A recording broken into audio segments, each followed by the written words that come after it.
it's Dr. Mitchell here, and I'd like to take a few minutes to talk with you about James Marsh's work on identity status.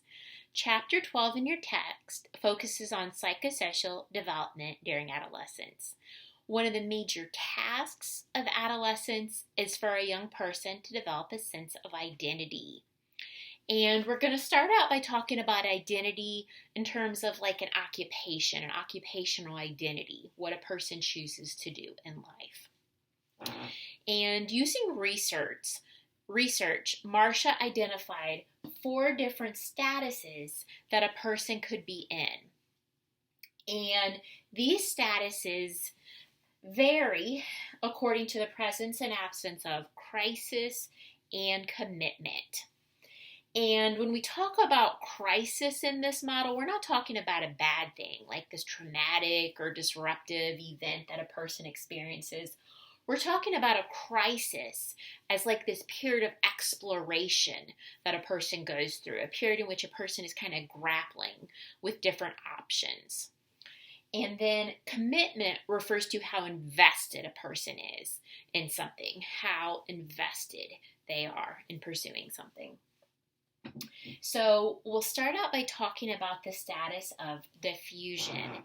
And this would be, like, we're going to be thinking about choosing an occupation. This would be where a person has not gone through a period of exploration. They have not thought about or considered their different options for what they want to do. They're also not very committed to anything. So they don't know what they want to do, they haven't really explored it, and they haven't committed to it. And I'm just going to draw a little kind of frowny face here because in general, people who are in a status of diffusion tend to not be really happy, tend to be kind of lonely. They don't know what they want to do, and they're not very committed to anything. There are also people who could be identified as being in a status of foreclosure. So these people have not gone through a period of exploration. They haven't grappled with or considered what they want to do, but they are high in commitment. They have a path that they're really committed to. So an example might be with occupation. Maybe a person's mom was in the military and their dad was in their military and grandpa and all the way on back. They haven't really consider different options just from the time when they were little. If you ask them what they want to do, I want to grow up, I want to be in the military. That person's in foreclosure. People can also be in the status, which is called moratorium, and that's not a bad thing.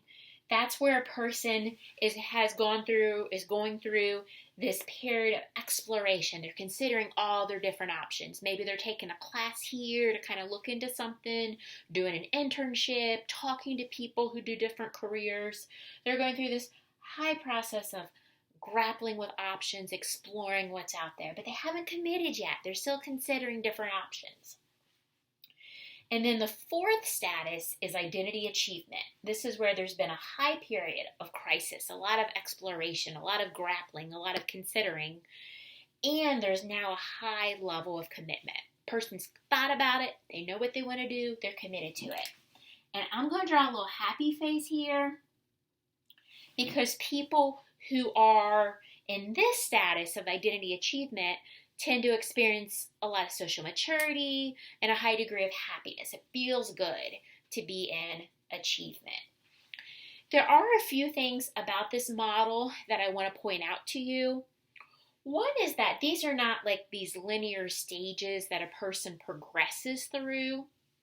A person could reach achievement. They might be in identity achievement with their occupation, and then things might change in their life. They might have a change circumstance, and they might bounce back and be in moratorium again and consider options and then go back to achievement and back to moratorium or bounce around to other places in the model. So these aren't like stages that a person progresses through.